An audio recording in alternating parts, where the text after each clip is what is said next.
তো বন্ধুরা, চলে এলাম সেই ভাইরাল পানওয়ালার কিছু পান মানুষের কাছে তুলে ধরার কিছু কেরামতি নিয়ে।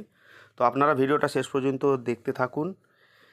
মানুষকে কিভাবে বিভিন্ন রকমের মশলা দিয়ে এই নাচে গানে তালে তাল মিলিয়ে কিভাবে মানুষের কাছে পান সাজিয়ে মানুষকে খাওয়ানোর চেষ্টা করছে। তো আরও অনেক রকম আছে, আমি সবটা পারি না, অনেক বড় ভিডিও। তো শেষ পর্যন্ত দেখুন, দেখতে পাবেন আপনারা কিভাবে কি করছে।